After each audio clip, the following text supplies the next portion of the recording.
ఆంధ్రప్రదేశ్లో పోలింగ్ రోజు జరిగినటువంటి హింసాత్మక ఘటనలకు బాధ్యుణ్ణి చేస్తూ ఆంధ్రప్రదేశ్ ప్రభుత్వ ప్రధాన కార్యదర్శి అయినటువంటి జవహర్ రెడ్డి గారిని ఆ పదవి నుంచి తొలగించాలి అంటూ టీడీపీ సీనియర్ నేత కనకమేడల రవీంద్ర కుమార్ డిమాండ్ చేసినటువంటి నేపథ్యంలో నిజంగా సిఎస్ గారి తప్పిదం వల్లే ఆంధ్రప్రదేశ్లో హింసాత్మక ఘటనలు చోటు చేసుకున్నాయా, ఆయన మీద కేంద్ర ఎన్నికల సంఘం యాక్షన్ తీసుకునే పరిస్థితులు కనపడుతున్నాయా లేదా అనే అంశానికి సంబంధించి మనతో మాట్లాడేందుకు ప్రముఖ సీనియర్ జర్నలిస్ట్ దుర్గాకుమార్ గారు మనతో ఉన్నారు. ఆయనతో మాట్లాడదాం. దుర్గాకుమార్ గారు నమస్తే అండి. నమస్కారం కృష్ణ గారు, మన వీక్షకులు కూడా నమస్కారం. ఆంధ్రప్రదేశ్లో పోలింగ్ రోజు జరిగినటువంటి హింసాత్మక ఘటనలు ఏవైతే ఉన్నాయో వాటికి బాధ్యులను చేస్తూ ఆంధ్రప్రదేశ్ ప్రభుత్వ ప్రధాన కార్యదర్శి అయినటువంటి జవహర్ రెడ్డి గారిని ఆ పదవి నుంచి తొలగించాలి అంటూ టీడీపీ సీనియర్ నేత కనకమేడల రవీంద్ర కుమార్ గారు ఆయన డిమాండ్ చేశారు. ఈ నేపథ్యంలో అసలు ఏంటి సార్, నిజంగా ఆ రోజు హింసాత్మక ఘటనలు జరగడం వెనక సిఎస్ గారి ప్రమేయం ఉందా? అంటే ఆయన వైఫల్యం వల్లే ఆ రోజు హింసాత్మక ఘటనలు చోటు చేసుకున్నాయా? ఆ పదవి నుంచి సిఎస్ గారిని తొలగించడం ఖాయమా అంటే ఏం చెప్తారు? ఇప్పుడు మనం ఒకటి ఆలోచించాలి కృష్ణ గారు, ఎన్నికల ముందు జరిగినాయి, ఎన్నికల రోజు జరిగినాయి, ఎన్నికల తర్వాత కూడా జరిగినాయి ఆంధ్రప్రదేశ్లో హింసాత్మక సంఘటనలు.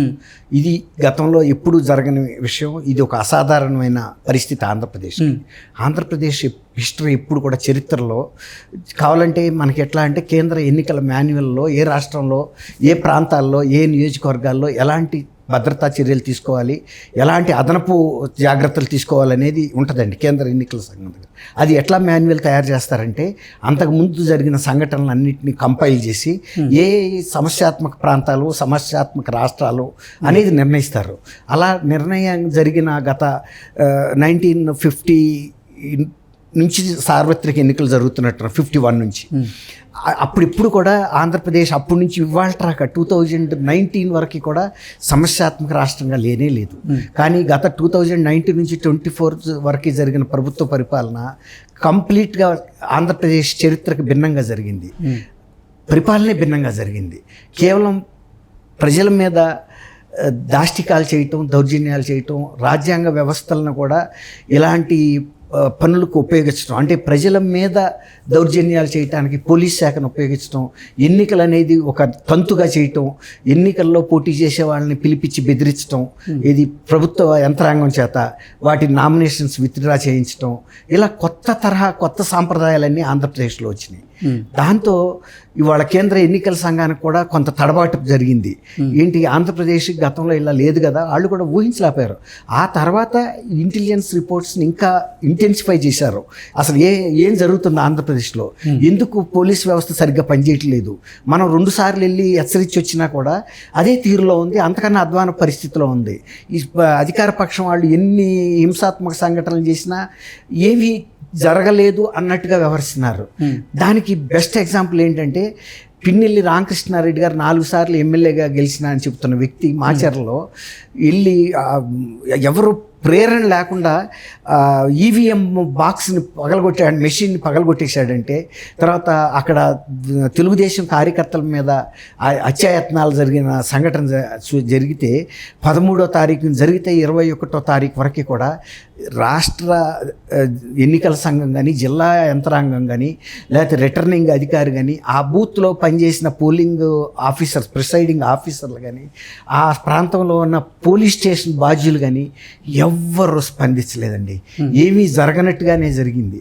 అది 21వ తారీఖున బయటికి లీక్ అయిన తర్వాత వీడియో అది లోకేష్ గారు ట్వీట్ చేస్తే ఆ ట్వీట్ కేంద్ర ఎన్నికల సంఘం సుమోటోగా తీసుకుని ఆ సంఘటన మీద వెంటనే చర్యలు తీసుకోవాలి, అతని మీద కేసు బుక్ అయిందా లేదా, అది నిజమైన సంఘటన కాదా, ఆయన మీద ఏవి సెక్షన్స్ పెట్టారు, అసలు అది రిజిస్టర్ అయిందా, రిజిస్టర్ అయితే ఆయన అక్యూజ్డ్గా ఉన్నాడా లేడా, లేకపోతే ఎప్పుడైనా కూడా రిజిస్టర్ చేసి అక్యూజ్డ్గా పెట్టి వెంటనే అరెస్ట్ చేయండి, మాకు నిన్న 22వ తారీఖు సాయంత్రం 5 గంటల లోపల తెలియజేయమని అడిగింది.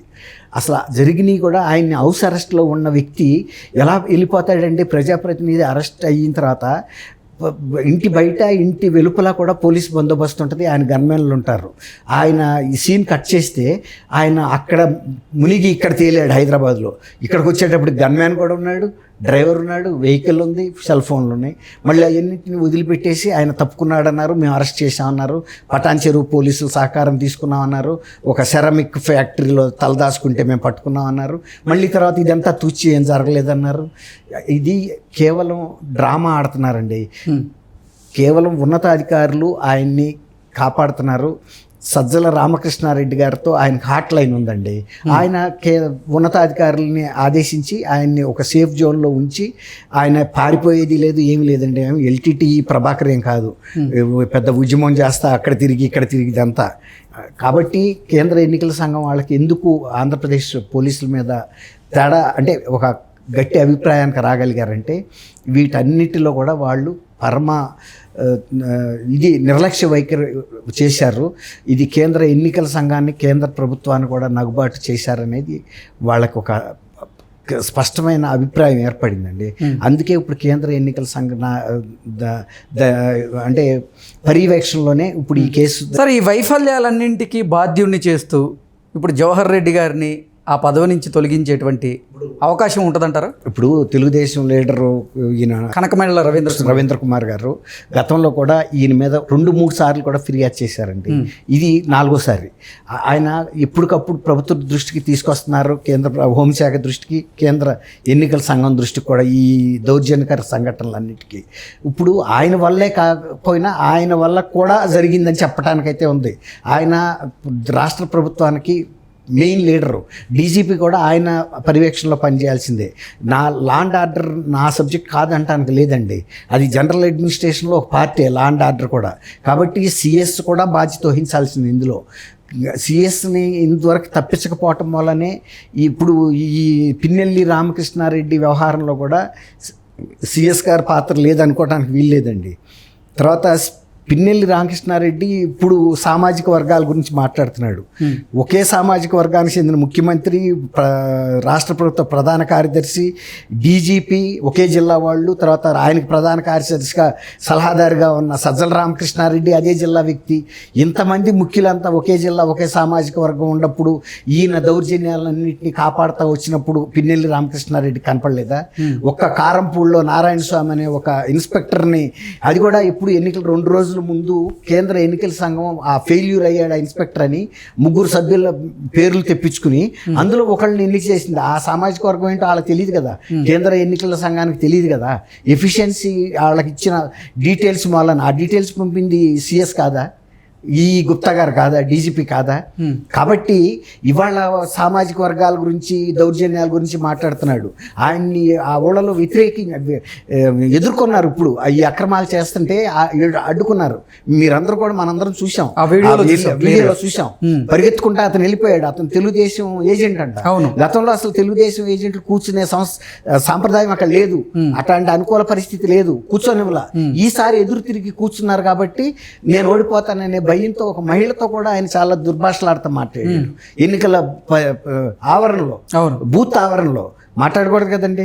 ఇప్పుడు తెనాలిలో ఆయన అన్నాబత్తుని శివకుమార్ చేసిన పని, నువ్వు ఈయన చేసిన పనికి ఏం తేడా ఉంది?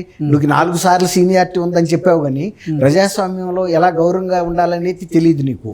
కేవలం అధికార దర్పంతో లేకపోతే అహంకారంతో నాకు చీఫ్ మినిస్టర్, మా ప్రభుత్వం అనే ప్రతిసాట ఆయన చూపిస్తాం మనకు కనపడింది కదండి. కాబట్టి చీఫ్ సెక్రటరీ కూడా బాధ్యత వహించాల్సిన అంశం ఇది. ఇక ఇప్పుడు అన్నీ అయిపోయింది, రేపు కౌంటింగ్ కూడా మొదలవుతుంది. ఇప్పటికైనా ఎన్నికల కమిషన్ రేపు కౌంటింగ్ కూడా చాలా కీలకమే. ఇప్పుడు రవీంద్ర కుమార్ గారు చెప్పినట్టు అది కూడా కొత్త చీఫ్ సెక్రటరీని పెట్టి కౌంటింగ్ కూడా పటిష్టంగా నడిపించాలండి. Okay sir, thank you so much. Thank you Krishna garu. మన వీక్షకులు కూడా నమస్కారం.